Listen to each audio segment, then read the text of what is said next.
My name is Harry Somato.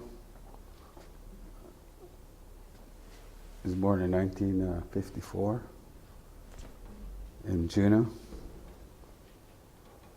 Lived most of my life in Angoon. So were you born in Juneau just because there was a hospital Yeah. there? Or Yeah, most of us were born. It probably was easier to get to Juneau from Angoon back in those days. Because I think Nellie said all of them were born in Angoon, which a lot of kids were. So,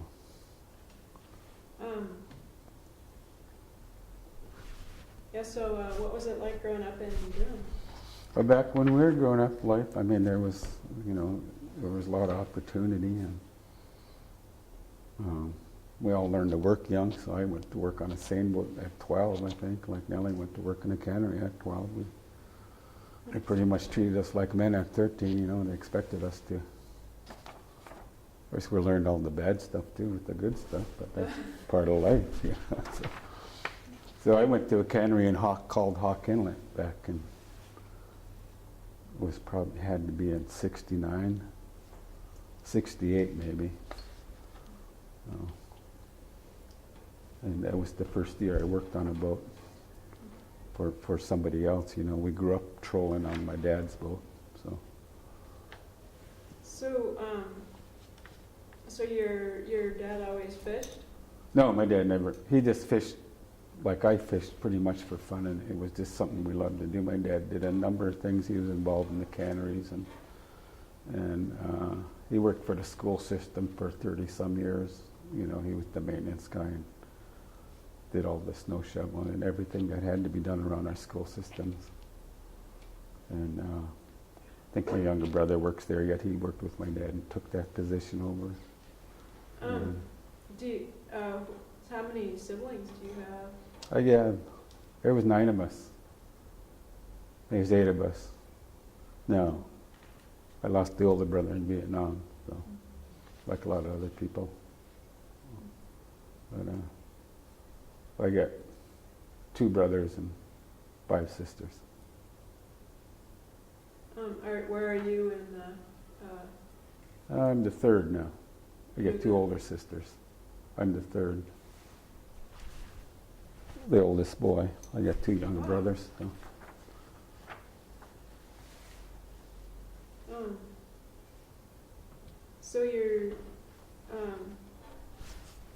So your dad was a boat builder. Yeah, my dad. Back when Angoon had 18 seiners, I think, when we owned the cannery in Hood Bay, which we talked about, that burned down in '63, I think. And when that cannery burned down, they had to rebuild these boats somewhere, so my dad built a shop in Angoon, and it was on the beach and had a floating one, So he started doing all the maintenance on the wood boats that were in the village, I think there was 18, he told me at one time. So that cannery had its own boat shop? Yeah, they all did. They all had. I mean, that was an important part of the cannery was the woodwork side, I'm sure, So when your dad built his boat, so and then what's the name of the boat that you still have? The boat my dad built was called Loretta Ann, and it's still called Loretta Ann. And that was in 57 we put it in the water, and it's been in my family since. My dad had it before I did, and I've had it since, I think 21 years now I've had it. Wow. So, was that the first boat he built, or had he built? Yeah, he built a lot of rowboats, round bottoms, like he talked about, and he said, we always, we were always on one because we had them. Back then it was hard to even own a boat, so my dad built them. We always had a skiff to play in, and we grew up in a camp. We were the last natives to live in a camp with Grandma. So we had to row out there when we were young, and we had these wood spreads. We can catch 3 halibut at a time, so we always was doing something on the water with Grandma. We picked seaweed, picked berries, and we'd go out and get her fish. And we thought it was a bad, tough life, but now you think about it, we learned to work, the old lady didn't speak much English, but she got the word across to us, what she wanted, you know. She was an interesting old lady. So was this your mother's mother or your My father's? dad's mother. On my mom's side, we're from Klukwan. My mom is a native from Klukwan, up in the Chilkat. On her dad, on my grandpa's side, he was a native from Juneau, which makes him Auk tribe probably. But, so I know a little about my mother's side, but we don't know much about my dad's side either. My dad's father was full Japanese. So that's why my dad got to go to internment camp, because he was a half Japanese. Wow. So he went to Idaho during that time, you know. So What was that? he went to a camp in Idaho. So how old was your father when that? I don't know. I was trying to figure that out the other day, because when was that war with Japan? Was it in 45 or 44 or something like that? I don't know. Well, it was, yeah, started in 41, but I don't know when. So they probably went around 43, I would imagine, you know, whenever they moved the Aleuts off the islands and moved them into Southeast was about the same time they were leaving, he said. Wow. Because he had a lot to do with, or he worked in that Funner Bay cannery, which was turned into internment camp after the cannery was ceased there, you know. So my dad we always went back to Funner Bay when we were fishing, trolling and stuff, because he had a lot of fond memories of that place, I guess. You know. So that was where your dad pretty much was in the summers. During those times, you know, because his dad worked there. He was a full-time cook there, and that's what he did for a living. Was a chef. My Japanese grandfather. He came to the Klondike with his uncle, and it didn't work out. So he must have migrated to Southeast. You know, never really found that out. Just a little bit, I know. Wow. But I remember my grandpa. So I was 4 years old, I think, when he passed away, and I could have his name. I carry his name. So. Wow. Little old Japanese guy. Then he was, you know. I think so. Wow.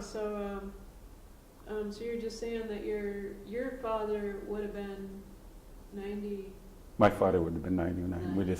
He was born on March 6th, 1915. So we just remember his birthday every year, you know. I got a sister that calls me every year to remind me. So he would have been grown. I mean, he would have been, let's see, 40. I'm not very good at math. I think he was in his early 20s. So did he have kids? No. My So dad married late. I think he said he married at 35, which was kind of late, I think, for native persons back then, or anybody maybe, you know. And then they had 9 kids, like back to back to back. And then my mother died when I was 10, I think, and so my dad raised us. He never remarried, so that puts you in a predicament where you got to grow up fast and learn to work and do stuff, you know. So we grew up without a mother, which is kind of interesting. Wow. So did you have to take care of the younger ones? No. Or? My sisters did that. I worked for my dad. They tried to get me to do housework and stuff, but I already worked for my dad. I used to fight all the time at home. So. No, but they tried to get me to do it. So. No, but I love my sisters. So. No, they did all that. They took care, because there was 3 more, you know. They sent, in fact, the youngest one was only, she wasn't done even a year, I think. She kind of grew up in Sitka in a home here. So we got ties with people in this village because of that, you know. I think they're all passed on now there with the Swansons. Yeah, he had a boat too, the old man.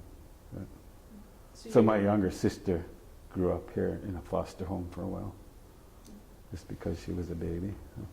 So in like a formal foster home? Or Yeah, like it was just a foster home where these people took kids in, you know. I think there was 7 or 8 kids there, you know. Wow. And so she grew up here? She pretty much did, yeah. And then when she got older, she came home and then went off. I think she went to Monetscom. Oh. We all went to Monetscom. Nellie graduated from Monetscom. And Oh. I went to Monetscom the year the bridge opened. That's what I remember most is we were seniors the year the bridge opened. And we didn't have to ride that boat. Mm. We can run away if we wanted to. So everybody thinks that bridge's been here forever, but it hasn't been, you know. I mean, we used to line up and catch a boat across the harbor. So was there, or did you have other family members who had to go to Idaho? No, So it was just your my, father? no, my dad was the only, it was only, I had an aunt that just passed on. She wanted to go, but they didn't take her because she had kids. They didn't take the ladies, I guess, but my aunt was willing to go just because my dad went. My grandfather went too, but he came back earlier. And it was some of the best times. My dad said that happened. He went to the camp and he went to work for Morrison Knudsen, which is a big construction company. And they didn't stay in camps.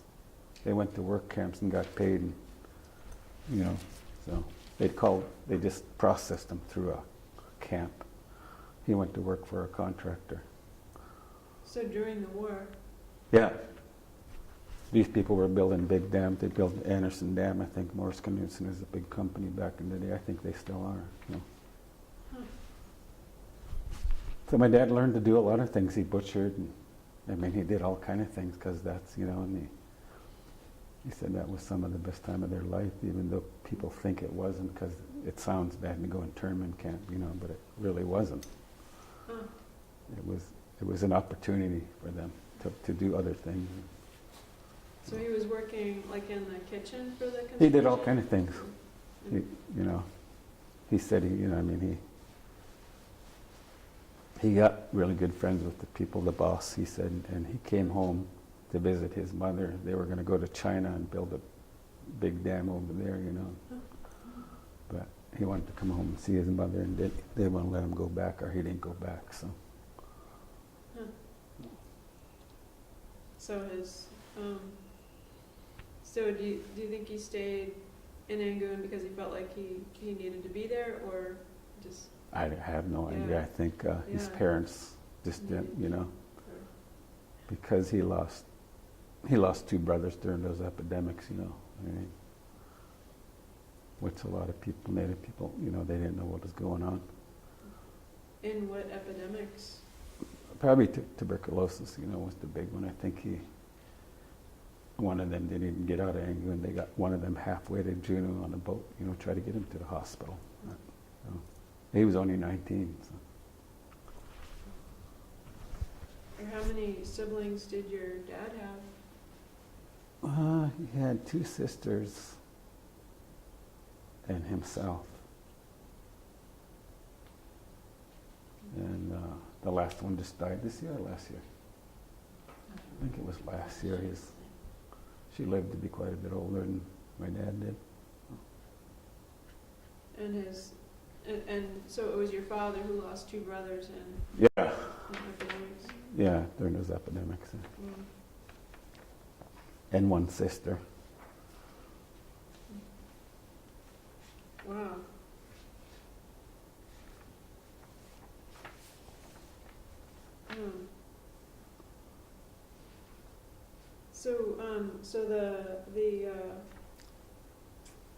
So your boat was built at the cannery?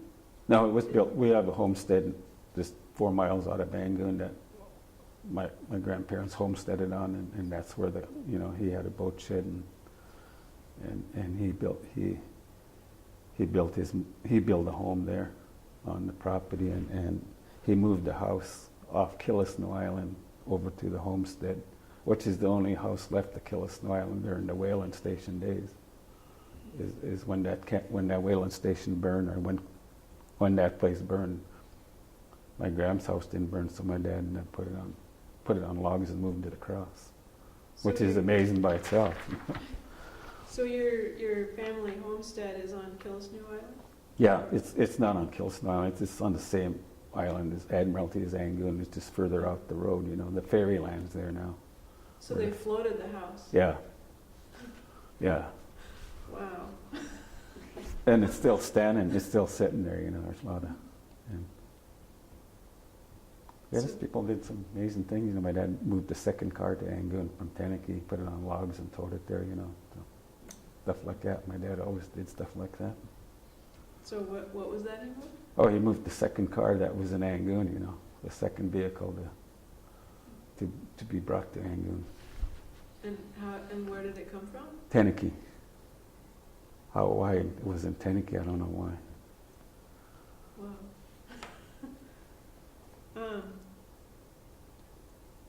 So the cannery that burned in 1962, that was in Angoon? No, it was south of Angoon, And what was that called? Hood Bay. So was that where did you just spend a lot of time there, or? Yeah, we all did. You know, I mean, we weren't very old when it burned. I don't know, Nellie, you remember it, Nellie? I was in elementary school. But do you remember the cannery? Yeah, I remember it. I remember it real well because we got the run of the place because my dad was involved in a lot of stuff there. So we always got, you know, there was places he couldn't go, but we got to go there sometime. And I got to go out and watch them set fish traps. You know, I mean, back then fish traps were still operable. You know, it wasn't long after that they outlawed them. But and I think our cannery had 7 fish traps that they set north and south of Angoon, and some of the posts are still there where they anchored them off, you know. So Wow. So and then you were saying that. So Hood Bay, did you have to go there by boat? yeah. They tried to move the village there at one time. It was a big battle, my dad said, but it froze up during the winter. So I think that they finally figured out that they wouldn't be going anywhere in the winter. Oh, right.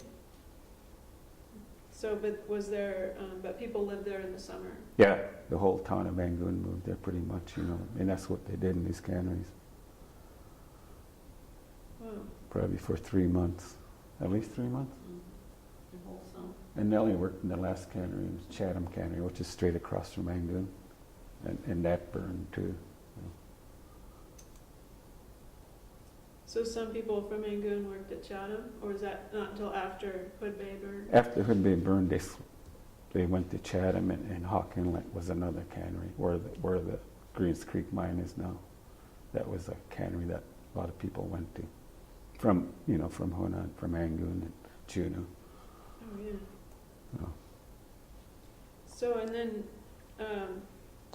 you're saying when the Hood Bay cannery burned, and that was where people had their boats maintained. Mm-hmm. Yeah. And then you're saying your dad built a shop in Angoon? Yeah, just up the road a little ways, you know, we had bought a piece of property and he put a shed up there. And it wasn't a big shed. You can either put the bow of the boat or the stern of the big seine boat in there, whatever he had to do, you know, and it was always a spectacle to launch them because he didn't have no high-tech equipment. He just put grease on the logs and gave the boat a push with something, you know, and it slid down into the water. And when we did mine, my dad's boat in '91, my dad was sick and I didn't know you're supposed to put weights on that. And so when it went down the waist, it rolled over on its side, and a brand new boat, you know.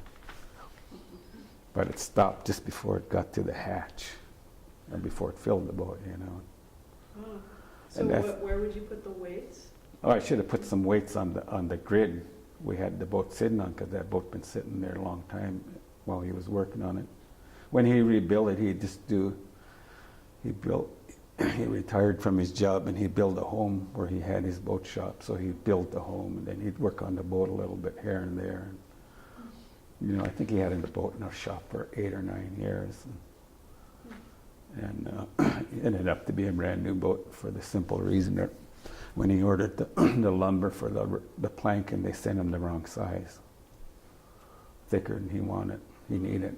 So instead of buying a big planer to plane them down, he just ordered more lumber that size. So. And replanked the whole Yeah, boat? it's pretty much a new boat when I put it in the water in '91. It's Um, so how did he haul out boats for repair? same way. We'd tackle and block and hook the truck to it, pull it up the ways there. We just had it on a sloping sandy beach like all the other ones were, logs laying on the beach, you know, anchored to the beach. And So did you have like a power takeoff from the truck, or you just? no, we just hooked the rope to the truck. The truck did the work through pulleys, you know, so Huh. I think they did a lot of that kind of work, you know. Yeah. No, there was nothing high tech, you know. I mean, we didn't get TV until '74. So, Wow. So so what you were saying, there was 17 seiners. Yeah. In Goon. yeah, I don't know if you recall like that historic fleet, or like what some of the boats and the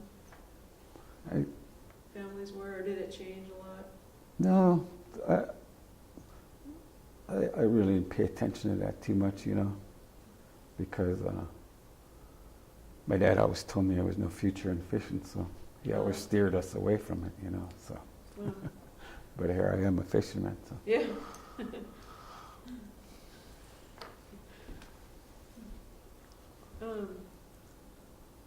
Yeah, so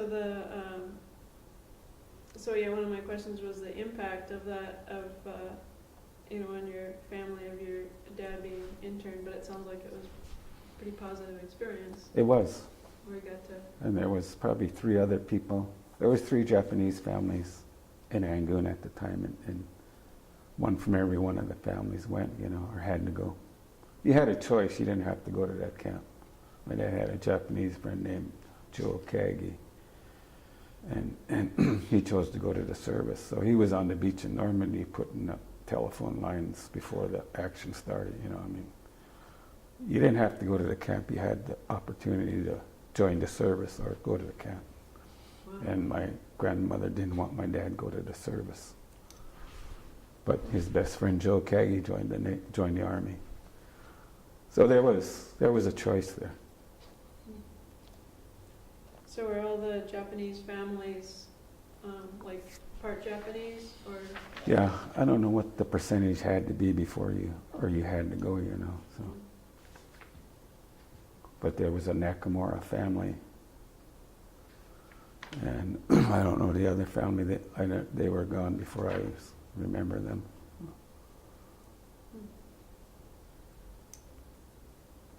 Well, so Killisnoo and Angoon, like, what was the relationship of those two communities, like, when you were growing up? Or was there anybody living at Killisnoo? No, it was just us. And another old Japanese guy down the beach. By the time I remember, you know, by the time I was living there with Grandma. Because when they dropped the kids off, everybody went to the cannery, they dropped us off on the beach to help Grandma all summer, which I didn't think was fair, you know. But we learned a lot of stuff about subsistence and how to do that, you know. And you think about it now, it wasn't that bad. But I'd rather been at the cannery with Nellie and them. So how was it that your grandma had grown up at Killisnoo? Yeah.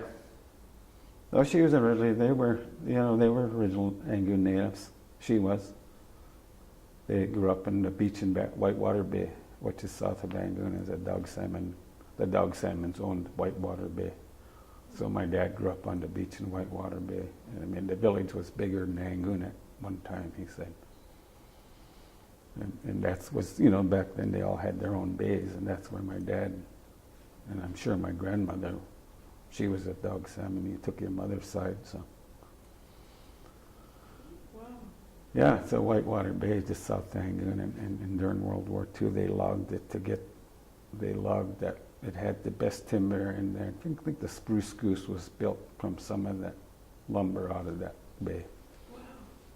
Because they logged it back then. They were building airplanes out of wood then. Yeah. So that's why my dad said they logged that back in the early days. It had the best standing trees they were after. And you go up there today, I've hunted up there a because it's my, you know, it's kind of secret to me because of my dad's. But I've hunted in there, and you go up on the side of that hill, and those trees that they cut are all grown back, and they're all perfect size now, you know. Huh. It's amazing how that went. So, So is that why did people leave when it was logged, or had they already left when? they were, no, that was way after they left. By then, they were all living a different lifestyle, you know. And the other little history on Whitewater Bay is there was 3 cannons there from the Russian ship that hit. This Russian Reef is right outside Whitewater Bay, so a Russian ship went in there, and those natives saved some of them, and then they went out and got what they could save, you know. And there's 2 cannons in Angoon, and my dad says there should be one more somewhere, you know. Wow. So that's some interesting history there, you know. Just Yeah. no, I wish you can get to Angoon and talk to some of those people. There's a lot of good history over there that, you know, I don't know a lot. It's just what I've been told and what I know, you know. So. Yeah. Or do you have suggestions for people to talk to about the history? I don't know, who would you talk to, I mean, there's some people that, there's some of those people that are full native, you know, that have a lot more. Emma Demmer, Yeah, she's at the hospital. there's now. a Her lady, mind is- her mind is She's good. 95, Yeah. her mind is very clear. And she's at She's Sur. yeah, Right now, she's a, her mind is They're clear, just- and she could tell you from years and years and years ago. Wow. other stuff than, you know, on Yeah. boat building, but From I'm her sure a lot more perspective. history than I know, but Yeah, no. Well, her husband was a boat builder Yeah. too. yeah, and he was from Clucko, and his name was Paul Denner, and, She- you know, but he lived in Angoon, married in Angoon, and there was 5, I can remember 5 boat builders in Angoon, Wow. you know, that could build boats and built boats. Paul Denner built his own boat, the guy we were just talking about. He built the boat Normandy, and he's saying that for years. I think it ended up in a beach in Cake. It got old, and his son lived in Cake, or was married in Cake. What's his name? Is Jack Demmer. Oh. Then the other guy that built boats' name was Cyril George, which he's still alive. How old is he? He's close in to his 9. 90s Yeah, too. and he's one of the guys that was a student of Peter Simpson's. I seen a picture of him when he was a young man, standing outside that building that they used for the shop. So when he's in Juneau. Yeah, he lives in Juneau. Yeah. Yeah, but he built a little boat, and he was a shipwright. He built a little boat called the Sister Girl that he fished for quite a while. What was his boat? I think it was called the Sister Girl. Okay. His mind is pretty clear yet too, for his age, you know. Yeah. And the last guy that was a shipwright in Angoon that I know, his name was Peter Jack, and he's the last guy that really sailed out of Angoon. And he built boats. His boat was the Geraldine. He did a lot of work on it, but he can build boats. He didn't build this boat, but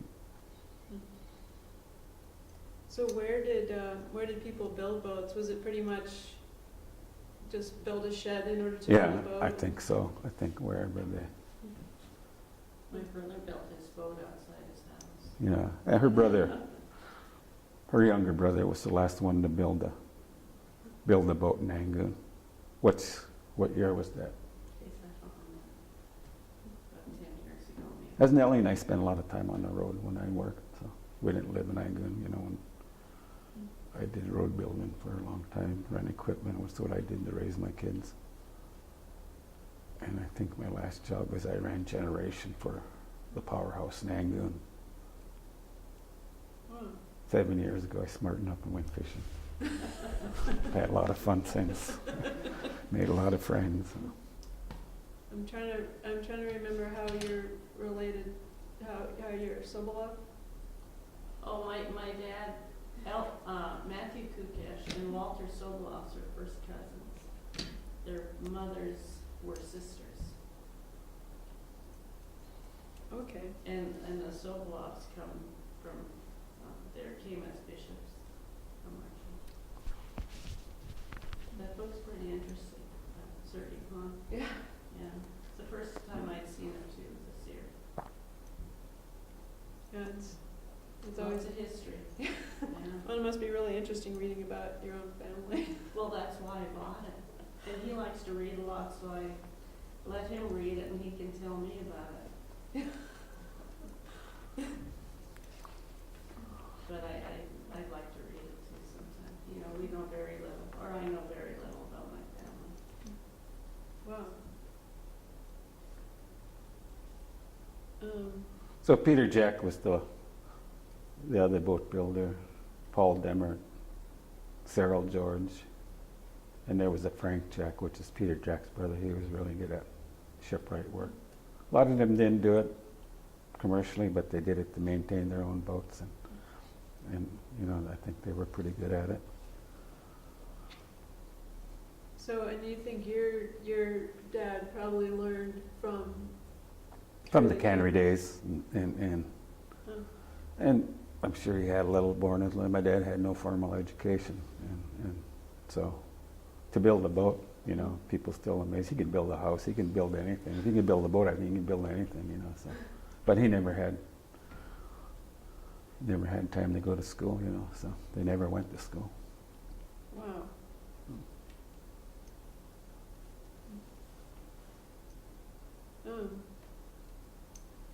And then, so, and some of the other people who built boats had learned here, or do you think it was pretty much learning from each I other? think they were all self-taught. You know, the only one I know that Cyril George went to school here, so I'm sure he learned something from Peter Simpson, you know. And it was another guy that I seen in the picture was from Angoon. His name was Jim Klushkan, and he was married in Yakutat, and he still has offsprings up in Yakutat. But he was from Angoon, and I think he was a boat builder because he was in the picture. You know, I don't know if he lived long enough to do it. He might have.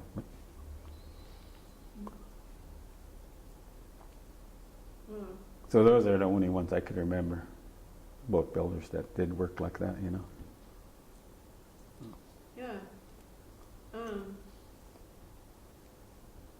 So you went to Killisnoo with your grandma every summer?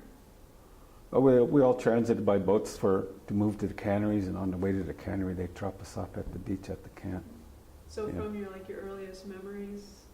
Yeah, you know, I remember the canneries. We got to spend some time in the canneries, but we had to go work for Grandma first, you know. I mean, So what were some of the things that she would have you do? we did everything. I mean, she lived a subsistence lifestyle. She had every flower on the property, and she had every vegetable. She had a big garden. And it was a full-time job to dry fish all summer, and they put, you know, everything we did, put seaweed up, and, you know, picked a lot of berries. And everybody lived like that back in the days. They just kind of stopped, you know, they carried on at the canneries as best they could, but by then they were working for money. So. Wow. So I think we were the last one to have a big garden, you know. So. And man, my grandma grew good vegetables. Like what were some of the... We had a lot of carrots, a lot of potatoes, a lot of turnips, and, you know, stuff like that I like, you know. I'm sure she grew peas and stuff like that. But she worked on that garden for hours and hours, you know. We did too. I mean, fertilizing it and stuff, you know. A lot of kelp, bull kelp, and a lot of clam shells and stuff like that, you know. We just did what we're told. Yeah. Wow. I bet there's people now who would like to know some of her tips. I don't know. I don't, you know, think that we're thinking about going home and starting that garden just because I think the soil's still good, you know. We kind of just did nothing with that property for quite a few years now. Oh, so your family still has Well, property on Killisnoo? No. We own one piece of property on that island, which we're before the Native Claims Settlement Act. Our corporation got the outer half of that island, but we were the only natives on the inner half that got the property that my grandmother lived on, just because my dad was good friends with the guy that owned the property when he subdivided to sell it to the original people now. And so we do have a piece of property on that side of the island, you know. We're going to put a pig farm on the other part. What was that? A pig farm. That's what's going in? No, Oh. we just thought it'd be a good place because it's out on the island, So how aware were you like of like native culture things like when you were growing up? We didn't get into native culture too much, Nellie or I did. I won't talk for Nellie, but we were the half-breeds back then. You know, there weren't very many half-breeds at all, or you know, hardly any white people in Angoon back when we were growing up. And me being part Japanese and her part Mexican, they let us know, you know, but that's just the way it is. So they didn't push the culture on us too much. I mean, by then it wasn't, you know, so I'm more interested now than I was back then. I try to read all I can, learn all I can about it, you know, because they are bringing it back in schools. I mean, I got a 6-month-old grandson at home, and I sing to him all the time, you know. They got blonde hair and blue eyes, you know, so he's gonna fool him.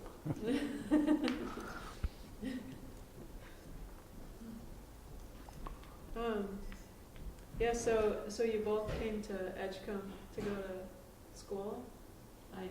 She did. I originally went down to a native school down in Salem, Oregon, out of Salem. We had a choice to either go down to Oregon or come here, you know. I don't know how I ended. I think someone else made that choice for me. Mm-hmm.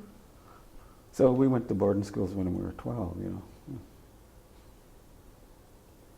Well, so you didn't feel like you had anything to do with the decision? Or do you think it was your dad or your... Probably my dad. I don't know. I'm not sure about that, but it turned out to be all right, you know. I mean, I enjoyed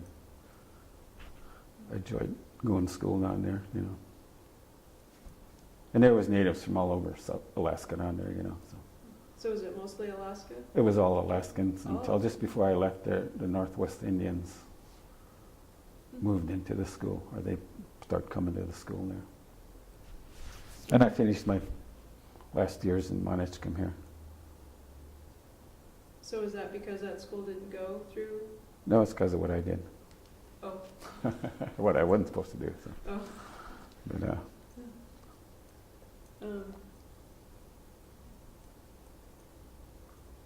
so that was, but Monetchcombe? no, but I was never interested in education.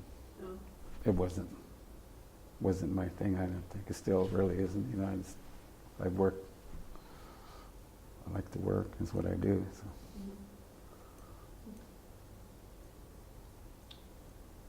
So, but the school down there was pretty generally positive, or Yeah, it was. like what were some of the good things about it? Just to get away, I think. You know, I mean, we didn't have a choice. You know, I didn't have to go to high school. I probably wouldn't have, but we had to. So I don't know. We were so young. You know, we just. I don't know, it was kind of interesting going down there when we were that young, you know, because we never went down to a park and stuff, you know, and stuff like that. You go downtown Salem and stuff. We never seen stuff like that, you know, so it was all interesting to us. But on the campus, they had everything, you know, they had pretty much a whole farm system, you know, so we got to see that too, you know, animals. I think they butchered their own animals there, you know, stuff like that. Oh, so was that a BIA school? Yeah, it was a BIA school. A lot of kids went to school there. I don't know how many it was when I went there, but it was a lot of kids from Angoon, you know. Oh, there was a lot of kids from Angoon? Oh, yeah. Oh. I don't know how many went to Edgecombe when Nellie did. Probably 10 or 12 or something. I can't remember what, you know. So what kind of schools did they have in Angoon when you were growing up? Like what grade did it go to? It went far as 8th grade. Oh, it went through 8th grade. Yeah, and then you went off to high school.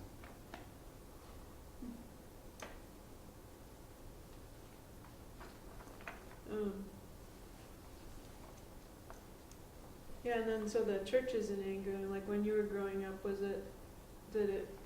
so I guess historically it was mostly Orthodox? No, they had Or- Presbyterian there. They had Assembly of God and Salvation Army. They held all the churches there. Wow. So that's probably a lot of churches for. How big was Angoon when you were growing up? There was probably at least 700 people. You know, I don't know where it's at today. You know, so. Seems like that would make some competition among all those churches. Well, I drive down to Front Street here, church every other building, the church. No, but they all they're just reviving the Salvation Army. It kind of went down, and or like I said, Orthodox. I don't know where they're at. And, So right now they're kind of reviving some of them. yeah. Like we've been gone since '07, so we don't. You know, it's hard to keep what's going on over there all the time. We don't get over there as much as we like to. So you pretty much moved to Sitka. Yeah, yeah. Getting closer to moving home. We're just here temporarily.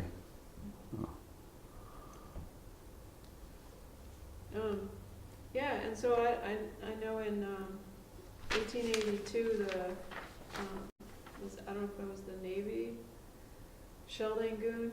Yeah, it was the And Navy. was that part of like your awareness when you were growing up, or did people ever talk about that? No, they never talked about it much, and I don't know why. You know, I don't know much about that, but I know they suffered a lot because of that. And it happened just before the winter started, so you can imagine they destroyed all their food catches and all their canoes, and you know, so we endured a lot, but we're still here. You know, we're not going anywhere. So it's interesting, that part of it, you know. So, and it was all over just this dispute over a whale gun going off and killing, you know, and they didn't understand their culture, so they thought we were ready for war, which they were just doing their thing for the dead man, you know, the shaman or whoever he was, you know. So,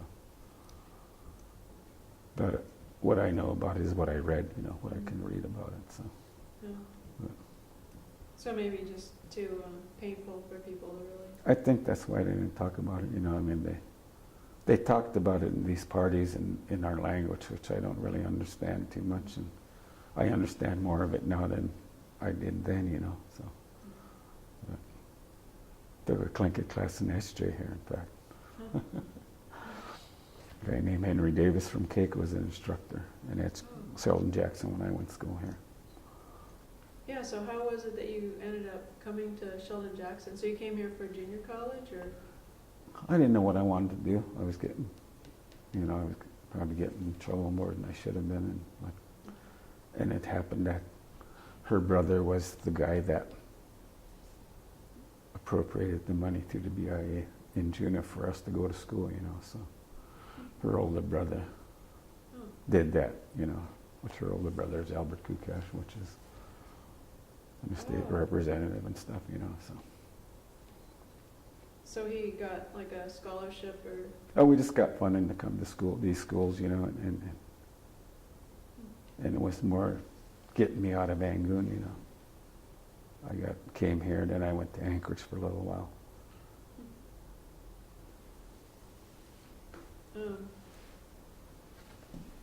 So you were together then? Like you were married No, then? Or no.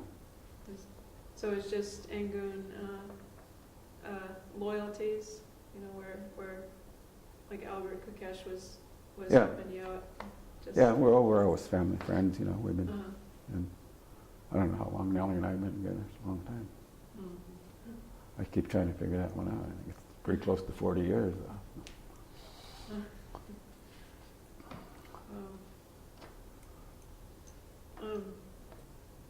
Yeah, so did you have any like family connections to Sheldon Jackson? No. Oh, it was either you went to Sheldon Jackson or you went to two schools in Anchorage, you know. What were those schools?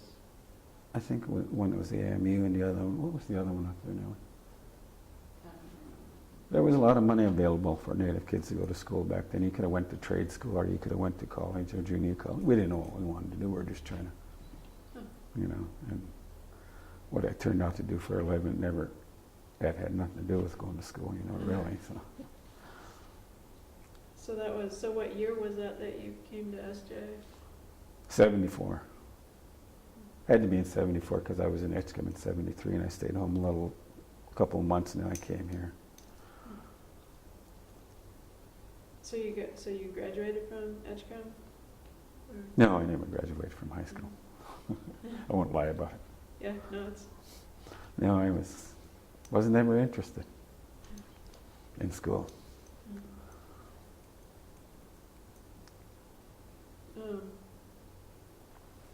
Yeah, so, and you were here only for one, like, school year, or just? Maybe half of the school year. Because I came, it was already going, and then the next year I went to Anchorage for a year. And still didn't know what I wanted to do, so. So where'd you go in And then the Anchorage? gas line, or the pipeline started, so we all said, oh, we're going to work on a pipeline, so that's what I did. I went to school for a pipe cover and insulation. In Anchorage? Yeah, because I was in Anchorage. And I worked on that New Providence Hospital in Anchorage as an apprentice. And all the old guys I made friends with told me, go do something else, because they're all dying of lung cancer from insulation. It's just a hazard of the job, Wow. We were only trying to go to that because we wanted to go to a pipeline because there was an insulation they were doing up there, but we had to go through the program. Well, so your work was in insulating? Yeah, insulating. Oh. I did that just for a little while. I listened to those guys right away. And then what kind of work did you end up doing on the pipeline? Heavy equipment. Oh, right.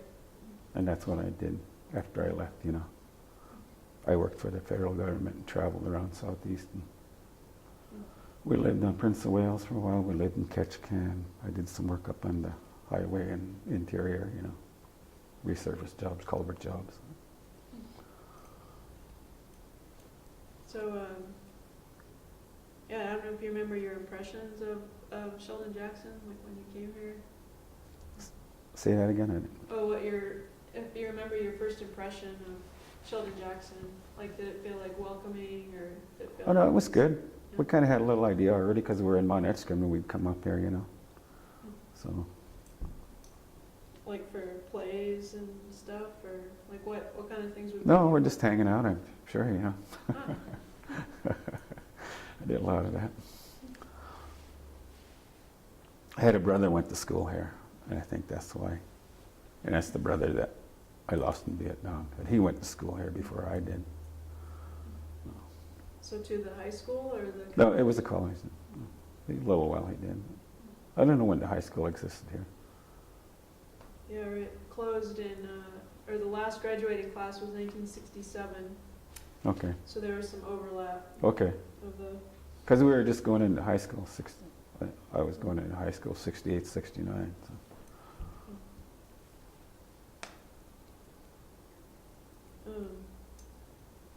Yeah, do you have any memories of Sheldon Jackson, or just a little blip in the? No, not really. It was played a lot of basketball. I was into basketball, so we played a lot of basketball and had late night card games. So.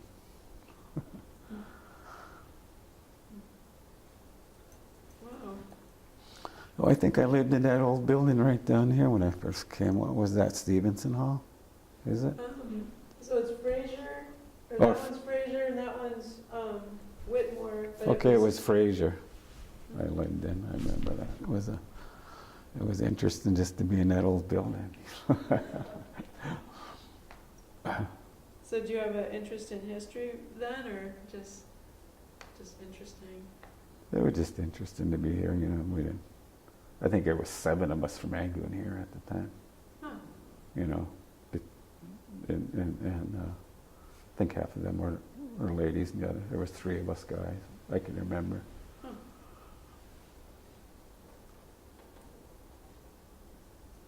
So do you think any of them stayed or did get a degree, or? I didn't get. Oh, did you think any of those the people that you came with, did any of them stay and get a degree? I'm not positive about that. Yeah, what were the various canneries that people went to from Mangan? Was it pretty much just Hood Bay and then Chatham and Hawk Inlet? Yeah. Or, And before that, there was one. They went to Funner Bay, I'm sure, and then the big cannery was, I can't remember. It was right across Angoon and Pearl. That was a big cannery. Todd Cannery, yeah. Todd Cannery was a big cannery. so was that in Chatham Strait? Pearl Straits, In Peril Strait? yeah. Right.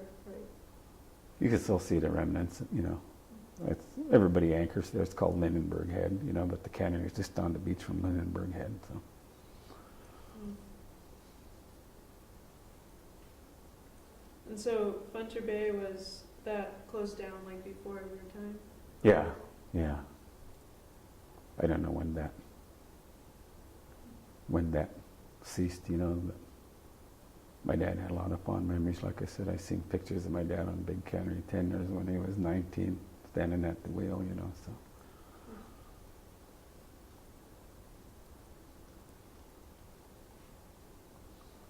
He said they used to have everything was run by wood, but they would stay there after the cannery closed, cut wood for the next year, you know. My grandfather had the contract. So my dad said they would cut wood all night by a lantern because they didn't want to waste the daylight during the day doing other stuff. So they'd cut all night as long as they could, and then my grandpa would haul it in a wheelbarrow all day, I guess. Wow. It's amazing what they did, you know. I guess a lot of it was run by wood back in them days. So. Wow, that's hardworking. Yeah, my dad was a workaholic. That's what he did. He always told me you rest when you die. So that's when you rest, he said. I'm sure my dad would be going today if cancer didn't get him. He was perfectly healthy at 76. And like a lot of other people, I'm sure you people know, you know, that are here one day and gone. You know.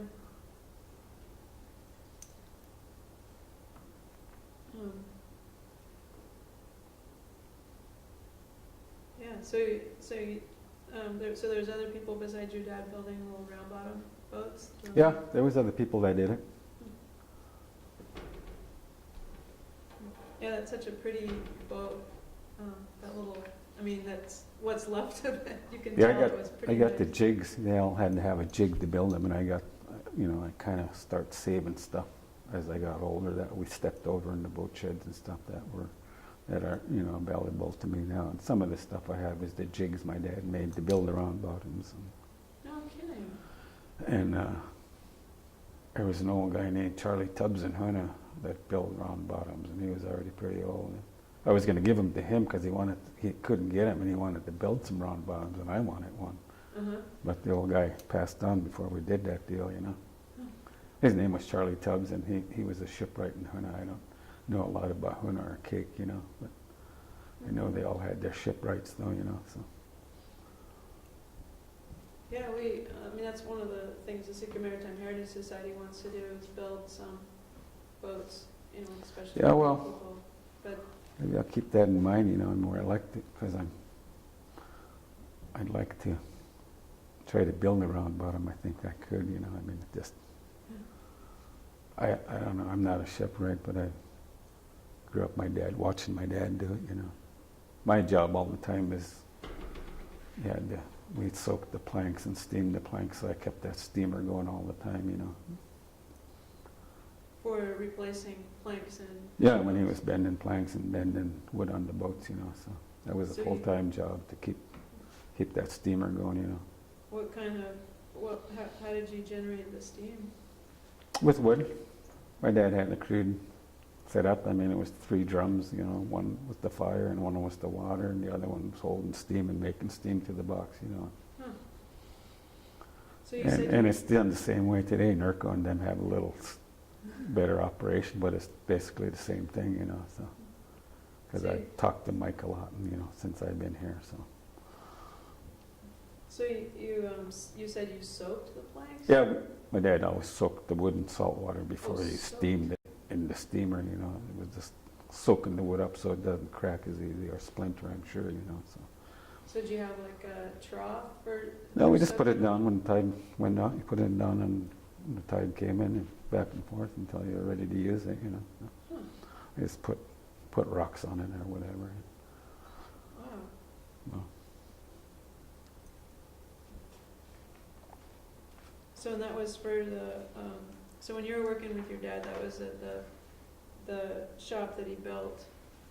in Angoon, yeah, out of Angoon a little ways. It's about a mile out of Angoon where he bought some property there and built himself a house and then the boat shed, which is still kind of standing there. Huh. Is there a road to get there? Yeah, airplane float lands right there now. The float plane lands right in front of our property there, which my dad didn't like for a while, but then he realized, man, you don't miss nothing when the planes are coming and going. The older my dad got, he could see what was going on, you know. So, you know. And then, and so your, so is it your grandparents' homestead that was outside of Angoon? Yeah, my grandma did. And so What? does that have a name, that place, or? We just call it Killisnoo. It's across. Oh, so your It's grandma- across from Killisnoo Island, which is the island, you know. And right straight across the channel is where we have property. Which the ferry road, the road to the ferry landing goes right through our property, but my dad signed an easement for them to put that road when they did it, you know, so. Oh, so is it those houses that Yeah. where the ferry comes in? Yeah, Oh, the road runs right down the middle of our property there, and there's a big shed there that was his boat shed, and that's where he originally built the boat. Then he pulled another boat in there. I remember the guy that owned the store run his boat on a rock, and then got another boat. So my dad went and salvaged that boat and pulled it into the shop there, which is the boat called the name, the George T. It was called. It was a trolling boat. But my dad never had time to work on it. I think he ended up cutting it up. A guy moved to Angoon that owns the store there now, and was from Indiana. He married a local girl there now, but we built a 40-foot catamaran. We were going to sail around the world, one of those deals, you know. So. oh, the guy did? Yeah, Or- I helped the guy build it. Oh. And he never built the boat, but I'm sure my dad helped him along too, because he was using my dad's boat shed. Huh. At Killisnoo. Yeah. Huh. But he never. We got the hull done and stuff, and then he did something else, and I went somewhere else, or moved or something, and I don't know whatever happened to that boat. Hmm. So that was kind of interesting. And we were going to sail around the world too, like a lot of other people. Oh, so you were gonna sail too? With him, yeah. Oh, yeah. Huh. Yeah, so, yeah, a long time ago I made a watercolor sketch of those houses there. Oh, did you? Yeah, I mean on the ferry, like Yeah. from the ferry deck, Yeah. right, those houses. Yeah, and the one on the beach is the one I was telling you on the beach side is the one from the only house left at Killisnoo Island when it was in full function, that island, you know. Wow. So are those houses? So that could be an historical building if we probably pursued it to get some money, you know, it's because I still want to revive that place, you know. Yeah. Maybe Nellie, I'll go back and I'll get a backhoe and go down there and get that garden going again, maybe, you know. So the garden at Killisnoo or on the island? On Killisnoo, not on the island. Wow. There was never water on that island, so that was always a problem on Killisnoo Island. There was never water. I mean, they had a lot of industrial there, and it always was a problem. Huh. There's no natural water, so So, they hauled water.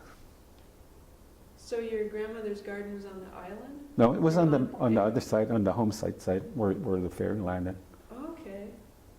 I was just saying her house from the island is over on that property.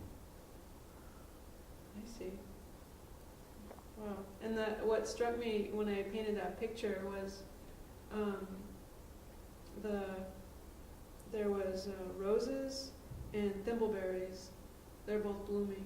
Yeah, but we had every berry on the property, you know, and we still go out there and you find strawberries wild, and Huh. And oh, we moved some raspberry bushes in to where we live. Huh. Oh. So that wasn't an accident. That was the roses and the thimbleberries. No, it was Beautiful. a beautiful property at one time. Wow. Yeah, it's so neat. I think I can't believe it, but I think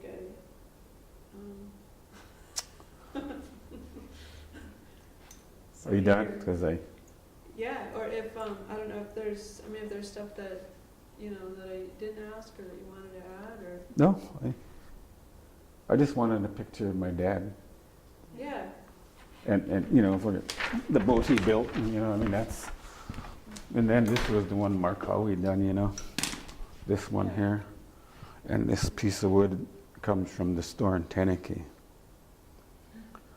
And what's the piece of wood could be 100 years old? It's a piece of fir, Mark said, and he packed it around 25 years, and then he said, well, I'm going to build a model of your boat. And Yeah. little did I know the history of the wood till he brought the boat to me, So, Yeah, you want to tell how Mark got the piece of wood? what's that? Or the story of how Mark got that piece of wood? Well, Mark was living in Teneke. He said he was back when he first come up to Alaska, and working in a cab cannery, he said, and living off the land. And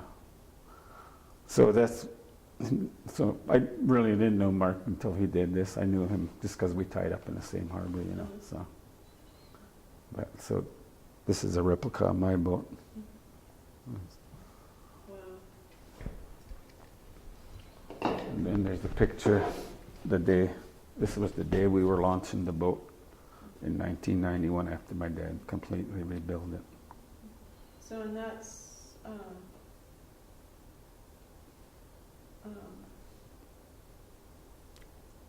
so that was and that rebuild, that was like a complete rebuild? Yeah, you're it was a saying, complete that took rebuild. like- I think the keel and a couple Gerber planks were left, and other than that, he left some old ribs in there, but other than that, all the wood was new, and up to today, it's like a brand new wood boat, Wow. because I've took good care of it, and I've used it all the time, I think I moved here 8 years ago, and I've never took heat out of it, and I think that's what kills these boats. You get damp and stuff, so. So you've had it heated all this time? Yeah, Oh, and yeah. I've gone over everything on this boat. I'm doing the steering right now today. I neglected Wow. my steering and stuff, and I've rebuilt the engine, put a different engine in it, and rewired it.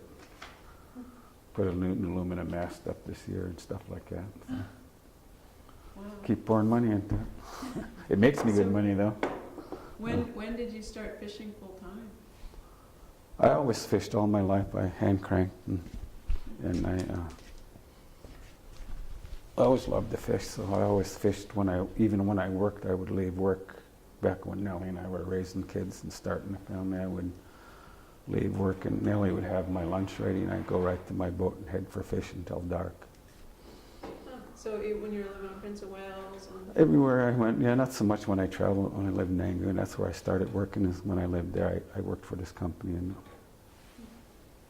but no, I've always fished. So it's always been. It isn't until 2007 we moved here. I think I started doing full time for 11, which is a little more different than just doing it as a hobby, as like I used to. So. No, 2006 is when we moved here. What year? 2006. Yeah. And Nellie worked for Search, as works for Search, so she did in Rangoon, so moving here gave her a lot more opportunity, which is good for her and for, so. wow.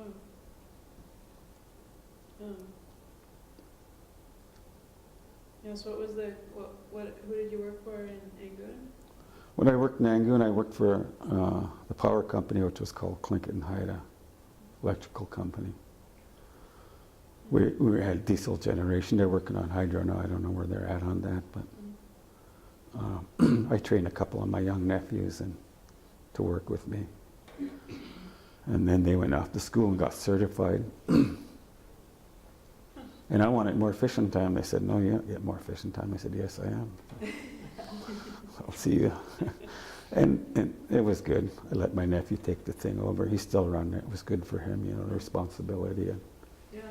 he was working part-time, starting a family. It was a little hard working part-time. So I think they're kind of glad I moved on. Yeah. So I gave him the opportunity to take the responsibility, which is a big responsibility, to keep the power going. You guys all know when the lights go off, you want them back on. I still flinch a little bit when the lights go off. Or when I see Expecting your sparks. phone to start ringing, right? Or I see sparks outside on the pole, you know, I know it's not right. So we're living the old school here. We're renting in the old school now. What's the name of the school now? Edelman's building, right down the street. Oh, yeah. So So you're my neighbor. I live on Jeff Davis Street. oh, do you?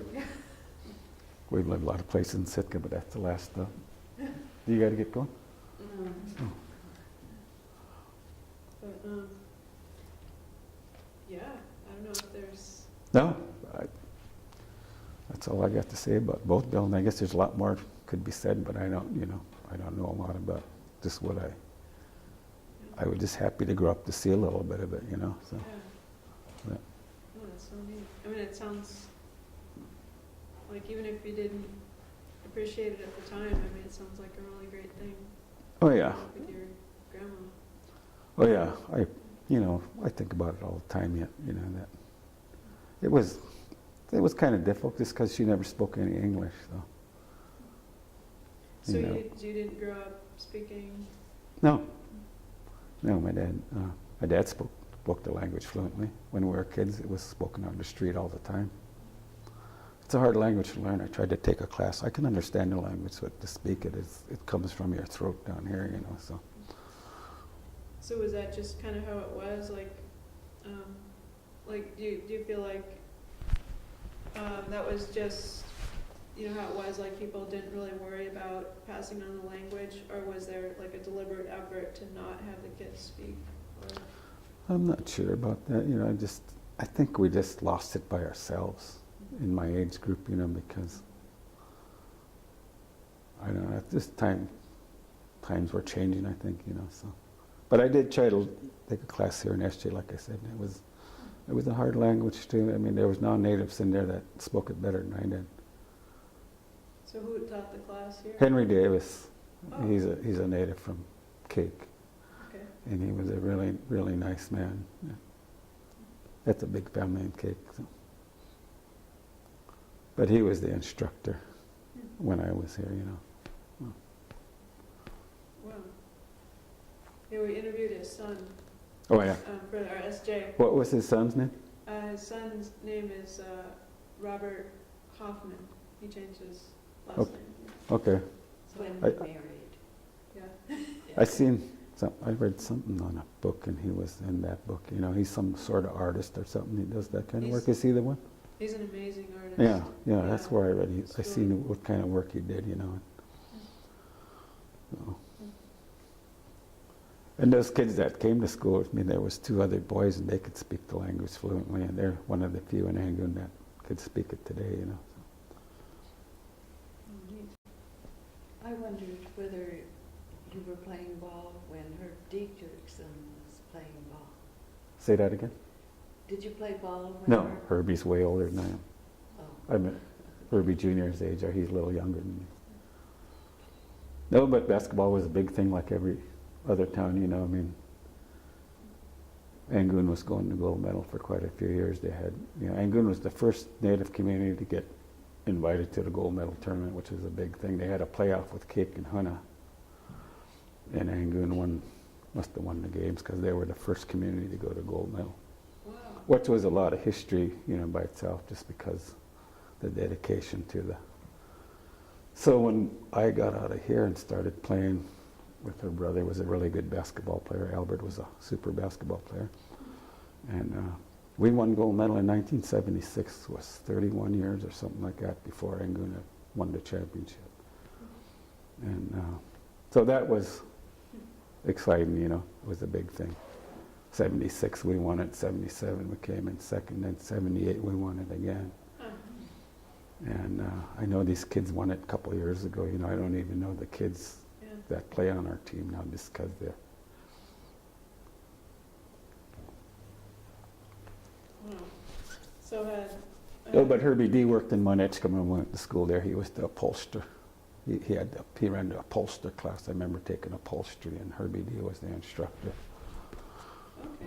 So that's the first time I knew Herbie D was a basketball player. But that's the first time I knew Herbie D is when we went to Monetchka, you know.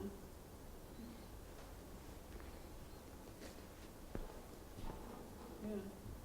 So I think he was playing ball until he was quite, like where you wouldn't think people would be Yeah. still playing basketball, Yeah, and just amazing. Yeah. I know he was, and I guess Mo Johnson was another one, you know. But for basketball, A&B halls, I know they use theirs here quite a bit, but I think we're the only community right now. I'm not positive, but we still use ours for basketball. Our A&B hall in Angoon, and that's the last building built in Angoon with volunteer labor. Is that A&B hall up on the hill there? It's the biggest building when you go by Angoon on a boat, you know. And if we've kept it up, and when I played ball, I was in charge of the generator to keep. We had our own lights and stuff, and so. But our A&B hall is still used for basketball today. Well, that's a great tradition. Yeah, and to know that it was built by free labor, you know, back, that was the last, according to my dad. I remember going up there as a kid painting boards, you know, as my dad all wanted us to chip in, you know.